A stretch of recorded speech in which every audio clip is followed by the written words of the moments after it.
വലിയൊരു ബുദ്ധിമുട്ടായിരുന്ന സമയത്ത് എന്താ പറയുന്നത്, എന്ത് വന്നാലും വേണ്ടില്ല എന്നോർത്തിട്ട് ഞാൻ കൊണ്ട് കൊടുത്തതാണ് അദ്ദേഹത്തിന്.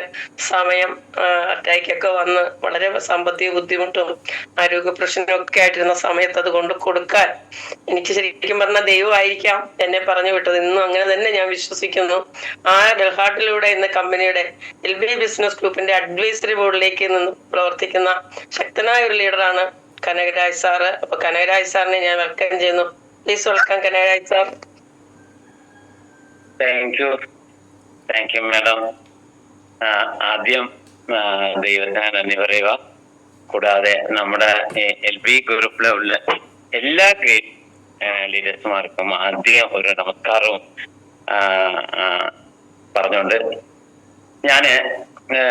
എന്റെ പേര് കനകരാജാണ്. ഞാൻ വണ്ടിപ്പെരിയാറിലെ വാലാടി അപ്പുറം 62 മൈൽ പറഞ്ഞ സ്ഥലത്തിനാണ് താമസിക്കുന്നത്. അപ്പം ഞാൻ ഒരു തോട്ടത്തില് ജോലി ചെയ്യുന്ന സമയം, ഒരു ഏലത്തോട്ടത്തില് ജോലി ചെയ്യുന്ന സമയം 2020 എനിക്ക് നല്ല ഓർമ്മ ഉണ്ട്. ഒരു ജൂലൈ 15-ാം തീയതി ജോലി ചെയ്തുകൊണ്ടിരിക്കുമ്പോ പെട്ടെന്ന് ഒരു നെഞ്ചുവേദന വന്നിട്ട്, ആദ്യം തുടക്കത്തിൽ ഒരു ദിവസം വന്നപ്പോ ഞാൻ ശ്രദ്ധിച്ചില്ല. പിന്നെ വീട്ടിൽ വന്നിട്ട് പറഞ്ഞില്ല, ഗ്യാസ് ആയിരിക്കും, ഞാൻ വിട്ടു. മൂന്നാം പക്കം വീണ്ടും അതേപോലെ രാവിലെ കാപ്പി കുടിക്കുന്ന സമയം എനിക്ക് വീണ്ടും വന്നപ്പോ, അപ്പൊ കൂട്ടത്തിൽ ജോലി ചെയ്തവരെല്ലാം പറഞ്ഞ് വീട്ടിലെ പറഞ്ഞില്ലേ അന്നെ ഇന്ന് പറഞ്ഞില്ലെങ്കിൽ ഞങ്ങള് വീട്ടിൽ അക്കാരെ വിളിച്ച് പറയും, ഇത് വെച്ചോണ്ടിരിക്കരുത്, ആശുപത്രി പോകണമെന്ന് പറഞ്ഞ്. അങ്ങനെ അന്ന് വൈകിട്ട് വന്നിട്ട് ഞാൻ എന്റെ ഭാര്യയോ റാണിയോടെ പറഞ്ഞ് എനിക്കിങ്ങനെ ഒരു സംഭവം ഉണ്ടായെന്ന് പറഞ്ഞപ്പം പുള്ളിക്കാരി പെട്ടെന്ന് തന്നെ പേടിച്ചിട്ട് വണ്ടിപ്പെരിയാറില് നമ്മുടെ ഒരു നിർമ്മല ഡോക്ടറെ പറഞ്ഞ് ഡോക്ടറെ അടുത്ത് പോയി. ഡോക്ടർ പരിശോധിച്ചിട്ട് പറഞ്ഞ് ചെറിയ വേരിയേഷൻ ഉണ്ട്, 66 ആശുപത്രിയോ അല്ലെങ്കിൽ മെഡിക്കൽ കോളേജോ പോകണമെന്ന് പറഞ്ഞു. അങ്ങനെ ഇപ്പോഴേ പോകണമെന്ന് പറഞ്ഞു. അപ്പൊ സന്ധ്യ സമയത്ത് ഒരു 5 മണി കഴിഞ്ഞു. ഞാൻ ചോദിച്ചു, ഡോക്ടറെ നാളെ രാവിലെ പോയാലോ? എന്തായാലും മാറ്റി വെക്കരുത്, പോകണമെന്ന് പറഞ്ഞ്. അങ്ങനെ കൊറോണ കാലഘട്ടം ആയിക്കോട്ടെ ബസ്സിലെ പോകാൻ പേടിച്ചിട്ട് തൊട്ടടുത്തുള്ള ഒരു ഓട്ടോ പിടിച്ച് ഞങ്ങൾ കോട്ടയം മെഡിക്കൽ കോളേജിൽ പോകുന്ന വഴിയില് ഒന്ന ആശുപത്രിയില് ഒന്ന് കയറി ഒന്ന് നോക്കാന്ന് പറഞ്ഞ് അവിടെ ഡോക്ടറെ കണ്ട് നോക്കിയപ്പോൾ കുറെ ഗുളിക കൊടുത്തിട്ട് നേരെ വിട്ടോന്ന് പറഞ്ഞ് അങ്ങനെ മെഡിക്കൽ കോളേജിൽ പോയി. മെഡിക്കൽ കോളേജിൽ പോയപ്പോൾ അവിടെ ബ്ലഡ് എല്ലാം പരിശോധിച്ചപ്പം അഡ്മിറ്റ് ആയിട്ട് പരിശോധന പറഞ്ഞാൽ എന്തൊക്കെല്ലാം പരിശോധന ചെയ്യുന്നോ ഒരു അറ്റാക്ക് വന്ന ആൾക്ക് അതെല്ലാം അവിടെ ചെയ്താറും. അപ്പം ഒരു 2 ദിവസം 3 ദിവസം അവിടെ ഞാൻ അഡ്മിറ്റ് ആയപ്പം അപ്പൊ നേഴ്സുമാരെല്ലാം പറഞ്ഞു, നിങ്ങക്ക് അറ്റാക്കാണ്, കൂടാതെ കൊറോണയും കൂടി കയറി പിടിച്ചു കഴിഞ്ഞ പ്രശ്നം, അതുകൊണ്ട് മരുന്ന് മേടിച്ചിട്ട് വീട്ടിൽ പോകുന്നതാണ് നല്ലതെന്ന് പറഞ്ഞ് അങ്ങനെ പറഞ്ഞു വിട്ടു. അപ്പൊ അങ്ങനെ 3 പക്കം വീട്ടിൽ വന്നിട്ട് ഇപ്പൊ ഈ കൊറോണ കാലഘട്ടത്തിൽ ആരും തൊട്ടടുത്ത് വീട്ടുകാർ കൂടെ അങ്ങോട്ട് കൂട്ടി മിണ്ടാട്ടമില്ല. അങ്ങനെ ഞാൻ 3 മാസം അവിടെ വീട്ടിൽ കിടന്ന് ഓരോ ദിവസവും ഞാൻ വളരെ സങ്കടപ്പെട്ടിരുന്നു. കാരണം ഞാൻ ചില സമയം കട്ടിലിൽ കിടന്ന് കണ്ണീര് വിട്ടിട്ടുണ്ട്. എന്നാന്ന് പറഞ്ഞാ എനിക്ക് 3 പിള്ളേരാണ്, 2 പെണ്ണും 1 ആണും. മൂത്ത പെണ്ണിനെ കെട്ടിച്ചു വിട്ടു, ബാക്കി 2 പേരുണ്ട്. എനിക്ക് എന്തെങ്കിലും സംഭവിച്ചാൽ എന്റെ ഭാര്യ എന്നാ ചെയ്യും, ഈ 2 പിള്ളേരെ എങ്ങനെ വളർത്തുന്നു പറഞ്ഞ് ഞാൻ അത് ഓർത്ത് ഞാൻ കണ്ണീര് വടിച്ച് കരഞ്ഞിട്ടുണ്ട്. അപ്പം എന്തായാലും ഒരു ദിവസം ഞാൻ ഈ അമ്പലങ്ങളിലൊക്കെ ഭജനയ്ക്കൊക്കെ പോകുന്ന ആളാണ്, അയ്യപ്പ ഭക്തനാണ്. അങ്ങനെ ഞാൻ ഒരു ദിവസം പിന്നെ രാവിലെ എണീറ്റ് കുളിച്ചിട്ട് ദൈവത്തിനോട് പോലും ഞാൻ ചോദിച്ചു, എന്തിനാ എനിക്ക് ഇങ്ങനെ ഒരു രോഗം വരുത്തിയെന്ന്. അങ്ങനെ പ്രാർത്ഥിച്ചിട്ട് വന്ന് ഞാൻ കിടന്ന് ഒരു 3/4 മണിക്കൂർ ആയില്ല ഒരു ഫോൺ കോൾ വരുന്നേ. അങ്ങനെ അപ്പുറത്തിരുന്ന് എന്നോട് ഇങ്ങനെ ചോദിച്ചു, എന്നാ ഇന്ന ആളെ മനസ്സിലായോ, എന്നെ മനസ്സിലായോന്ന് ചോദിച്ചപ്പോ ഞാൻ പറഞ്ഞ് ഇന്ന ആളല്ലേ ശ്യാമള മാഡം. അപ്പം ശ്യാമള മാഡമാണ് വിളിക്കുന്നത്. അപ്പൊ എങ്ങനെ ഉണ്ട്, സുഖമാണോന്ന് ചോദിച്ചു. ഞാൻ പറഞ്ഞ് ഇങ്ങനെ ഞാൻ കിടപ്പിലയാ, വയ്യാതെ കിടക്കുക. കാരണം എന്നാന്ന് പറഞ്ഞപ്പോ കൂടുതൽ എന്നെ സംസാരിക്കാൻ വിട്ടില്ല ഭാര്യ.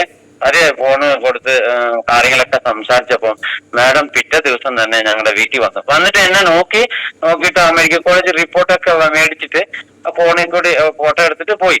പിറ്റേ ദിവസം വന്നിട്ട് ഒരു മേശപ്പുറത്ത് ഒരു റെഡ് കളറില് ഒരു ബോട്ടിൽ വെച്ചിട്ട് പറഞ്ഞു, അത് എന്താണെന്ന് എനിക്ക് അറിയത്തില്ല, വെച്ചിട്ട് പറഞ്ഞു, ഇത് കഴിച്ചോ, നല്ലപോലെ വെള്ളം കുടിച്ചോ, മാറിക്കോളും കേട്ടോ, പേടിക്കാതെ എന്ന് പറഞ്ഞിട്ട് പോയി. അപ്പം ആ സമയത്ത് സത്യം പറഞ്ഞാൽ ഒരു മാസം 3200 രൂപ മരുന്ന് മേടിച്ച് കഴിച്ചുകൊണ്ടിരുന്ന ആ സമയത്ത് പൈസ ഇല്ല.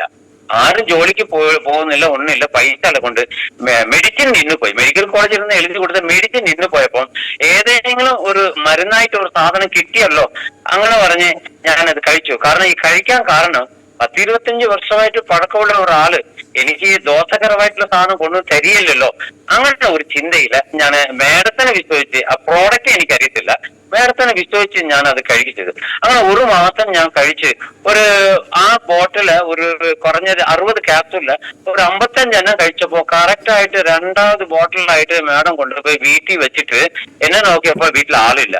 മാഡം പകുതി ദൂരം ഇറങ്ങി വന്നപ്പോ ഞാൻ ഒരു നേരെ ഗ്യാസ് കുട്ടിയായിട്ട് കയറി പോവാ.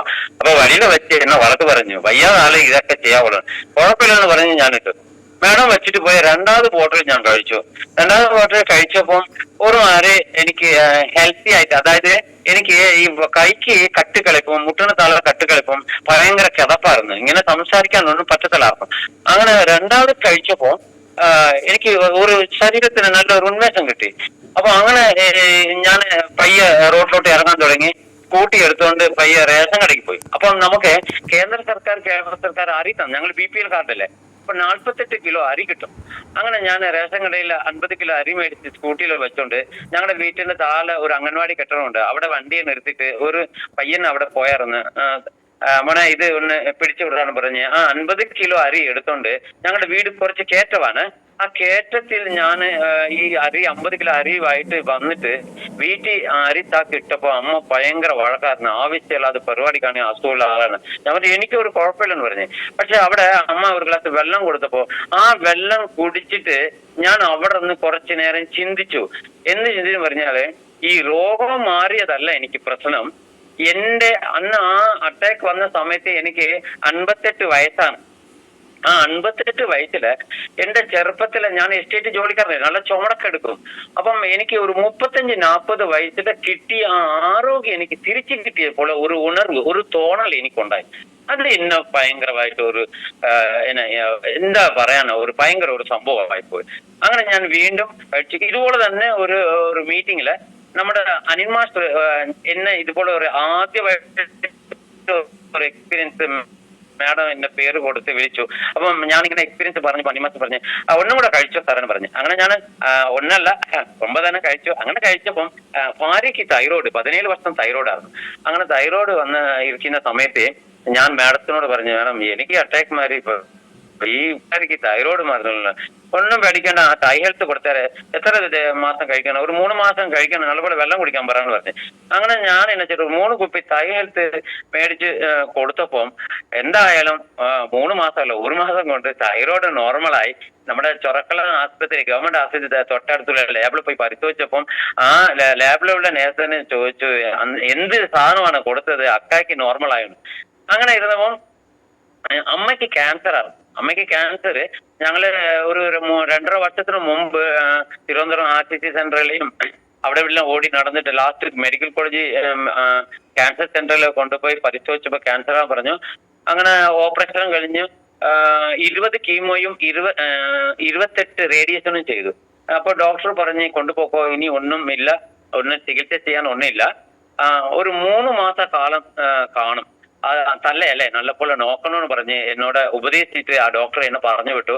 പക്ഷെ ഇവിടെ വന്നപ്പോ മാഡം പറഞ്ഞ് നമുക്ക് അമ്മയ്ക്ക് ഒരു 95 കൊടുക്കാം. അങ്ങനെ 95 ഭരണകൂടമൊക്കെ ഞാൻ കൊടുത്തപ്പോ ഞങ്ങളുടെ അമ്മ 2.5 വർഷം ഡോക്ടർ 3 മാസം കെടു വിധിച്ചപ്പോ 2.5 വർഷം എന്റെ കൂടെ നിന്ന്. കഴിഞ്ഞ ഇടയ്ക്ക് അവരായിട്ട് താള വീണ് അവർക്ക് വയ്യാതെ വയസ്സ് 10-85 വയസ്സല്ലേ, അങ്ങനെ മരണപ്പെട്ടതാണ്. അല്ലാതെ ക്യാൻസർ കൊണ്ടല്ല, ക്യാൻസർ പൂർണ്ണമായിട്ട് മാറിയാണ് പുള്ളിക്കാർ എല്ലാവരോടെയും പറഞ്ഞത്. അതുകൂടാതെ എന്റെ മൂത്ത മകൾക്ക് പിന്നെ PCOD പ്രശ്നം ഉണ്ടായിരുന്നു. ഇളയ മകൾ എപ്പോഴും മൈഗ്രെയിനാ. ഒരു ജോലി ചെയ്തതില് BA വരെ പഠിച്ചിട്ടുണ്ട്. കോളേജിൽ പോയിട്ട് വന്നു കഴിഞ്ഞാൽ ബാഗ് എടുത്ത് എറിയുക, ആ കട്ടലിൽ കിടന്നാൽ വീട്ടിൽ ഒരു ജോലിയും ചെയ്തില്ല. പക്ഷെ ഇപ്പൊ കല്യാണം കഴിച്ചിട്ട് ഒരു 1.5-2 വയസ്സ് കുഞ്ഞുണ്ട്. തലവേദന മൈഗ്രെയിൻ പറഞ്ഞാൽ എന്നാലും അറിയത്തില്ല ഇപ്പം. അങ്ങനെ ഞങ്ങളുടെ കുടുംബത്തിലെ എല്ലാവർക്കും റിസൾട്ട് കിട്ടിയപ്പോ എനിക്കൊരു ആത്മവിശ്വാസം ഉണ്ടാക്കും. ഞാൻ ആദ്യമായിട്ട് മാഡത്തിനെ വിളിച്ചുകൊണ്ട് നമ്മുടെ സെലീന മാഡത്തിന്റെ വീട്ടിൽ പോയി അവിടെ പറഞ്ഞപ്പം മാഡത്തെ എല്ലാം കാര്യങ്ങൾ പറഞ്ഞപ്പോ അവരും ഉപയോഗിക്കാൻ തുടങ്ങി. അവരുടെ രോഗം മാറിയപ്പോ അവർ ബിസിനസ് തുടങ്ങി. അങ്ങനെ ഞാൻ ഒരു ദിവസം ഞാൻ വീട്ടിലിരുന്ന സമയത്ത് എന്റെ മരുമകളുടെ ഡെലിവറി സമയത്ത് വൈഫ് ഡെലിവറി മരുമകളെ കാണാൻ വേണ്ടി പോയി. ഞാനും അമ്മയും മാത്രം ഒറ്റയ്ക്കായിരുന്നു.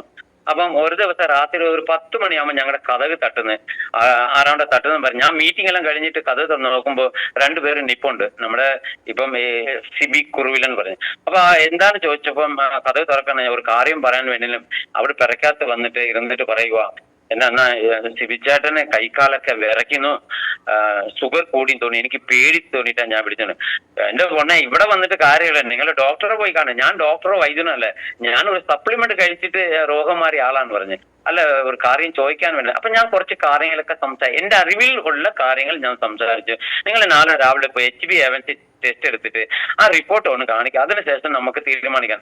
അങ്ങനെ ഇവർ HbA1c എടുത്ത് പിറ്റേ ദിവസം പോയി 16.4 ഞാൻ ഞെട്ടിപ്പോയി. ഞാൻ പറഞ്ഞു നേരെ വിട്ടോ കാഞ്ഞിരപ്പള്ളി ആശുപത്രി, അവിടെ സ്പെഷ്യലിസ്റ്റ് ഉണ്ട് പറഞ്ഞു. അങ്ങനെ പോയിട്ട് വന്നിട്ട് പിറ്റേ ദിവസം രാത്രി അവർ ക്ലാസ്സിൽ പോയിട്ട് വന്ന് പിറ്റേ രാത്രി എന്നെ വിളിക്കുക, വീട് വരെ ഒന്ന് വരാവുന്നു. അങ്ങനെ രാത്രി ഒരു 8-9 മണിയാകുമ്പോൾ ഞാൻ അവിടെ പോയപ്പം പറഞ്ഞ് സിബി പറഞ്ഞത്, എനിക്ക് നിങ്ങൾ പറഞ്ഞപ്പോൾ റിസൾട്ട് കൊണ്ട് ഈ മരുന്ന് മേടിച്ച്, എനിക്ക് ഈ മരുന്ന് കഴിക്കാൻ ഇഷ്ടമില്ല, നിങ്ങളുടെ കയ്യിൽ എന്താണ് ഈ മരുന്ന് ഉള്ളതെന്ന് പറഞ്ഞു. ഞാൻ പറഞ്ഞ് ഉണ്ടെങ്കിലും തരികയല്ല. എന്നാന്ന് പറഞ്ഞാൽ നിങ്ങൾക്ക് ഈ 16.4 പറഞ്ഞ നിങ്ങളുടെ റിസൾട്ട് കണ്ടപ്പോഴേ ഡോക്ടർ ഞെട്ടിക്കാണ്. ഞാൻ എന്റെ കൊണ്ട എന്നെ വിട്ടാരെന്ന് പറഞ്ഞു. അങ്ങനെ ഞാൻ മാഡത്തിനോട് വിളിച്ച് ചോദിച്ചപ്പോ ഒന്നുമില്ല, താൽക്കാലം ഒരു പ്രോട്ടീൻ പൗഡർ കൊടുക്കുക, പിന്നെ നോക്കാന്ന് പറഞ്ഞിട്ട് എന്തായാലും ഞാൻ ഒരു പ്രോട്ടീൻ പൗഡർ കൊടുത്തപ്പോ 16.4, അതായത് 560 ഷുഗർ 130 താന്നു നോർമലായി. പുള്ളിക്കാരൻ 19 കിലോ വെയിറ്റ് കുറഞ്ഞ ആള് ഒറ്റ മാസം കൊണ്ട് വീണ്ടും നോർമലായി. ഇന്ന് നല്ല കുട്ടപ്പനായിട്ടുണ്ട്. അവർ നമ്മുടെ കൂട്ടത്തിൽ TC എന്ന് പറഞ്ഞ റാങ്കിൽ പ്രവർത്തിക്കുന്നു. അതുപോലെ തന്നെ നമ്മുടെ ആന്റണി ചാക്കോ മെമ്പർ, നമ്മുടെ ഇപ്പൊ വാർഡ് മെമ്പറാണ് പുള്ളി, ATC പറഞ്ഞ് അദ്ദേഹത്തിനും ഷുഗർ ഉണ്ടായിരുന്നു. ഞാൻ ഒരു ദിവസം സ്കൂട്ടിയിലെ പെരിയാർ പോകുന്ന സമയം വാളാടിയിൽ നിപ്പുണ്ട്. ഞാൻ മെമ്പറെ എന്നെ ക്ഷീണിച്ചു പോയല്ലോ എന്ന് പറഞ്ഞപ്പോ എനിക്ക് ഷുഗറാണ് പറഞ്ഞ്. ഞാൻ എന്റെ കയ്യിൽ പ്രോഡക്റ്റ് ഉണ്ട് കറക്റ്റ് എന്ന് പറഞ്ഞു. പുള്ളി ചിരിച്ചു. എന്നറിയോ, ഞാൻ ഡോക്ടറോ വൈദ്യനോ അല്ലല്ലോ. അപ്പൊ എന്തായാലും ഞാൻ അവരുടെ വീട്ടിൽ പോയി സംസാരിച്ചു. മേഡത്തിന്റെ സപ്പോർട്ടോട് കൂടി അദ്ദേഹത്തിന്റെ പ്രോഡക്റ്റ് കൊടുത്തു, പ്രോട്ടീൻ പൗഡർ ഡയബെല്ലാം കൊടുത്ത് ഷുഗർ മാറി. ഇന്ന് അദ്ദേഹം ATC പറഞ്ഞ റാങ്കിൽ പ്രവർത്തിക്കുന്നു. അതുപോലെ തന്നെ സെലീന DTC പറഞ്ഞ റാങ്കിൽ പ്രവർത്തിക്കുന്നു. അങ്ങനെ ഒരു സാധാരണ കൂലിപ്പണി ചെയ്തുകൊണ്ടിരുന്ന വ്യക്തിയായിട്ട് ഇരുന്ന എന്നെ ഒരു രോഗവും മാറ്റി എന്നെ ഒരു കമ്പനിയുടെ ഒരു റാങ്ക് ആയിട്ടുള്ള ഒരു STC പറഞ്ഞ ഒരു റാങ്കില് എന്നെ ആക്കി തന്ന ശ്യാമള മാഡത്തിന് എന്ത് പറയാനാ എനിക്കറിയത്തില്ല. നന്ദി പറഞ്ഞിട്ട് ഒരു കാര്യമില്ല, അതിന്റെ അപ്പുറമാണ്, അതിന്റെ മേലെയാണ് പറയേണ്ടത്.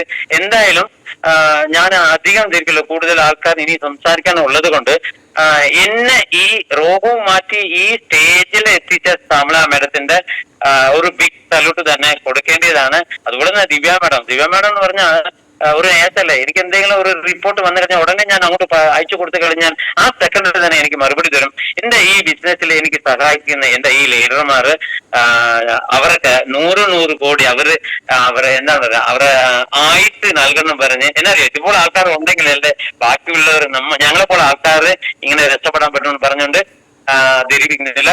എന്തായാലും എന്റെ ജീവിതത്തിൽ ഒരു രോഗം വന്ന് സക്സസ് ആയ, അപ്പൊ ഞാൻ ഇപ്പൊ പറയുന്നത്, ഞാൻ അമ്പലങ്ങളിലെ ഭജനയ്ക്ക് പോയപ്പോ ഈ ദൈവം എനിക്ക് അറ്റാക്ക് തന്നത് ഇന്ന് ഇതുപോലെ എക്സ്പീരിയൻസ് പറയാൻ വേണ്ടിയായിരിക്കും എന്ന് എനിക്ക് തോന്നുന്നു.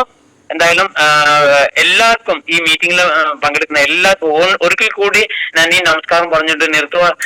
Thank you madam, thank you.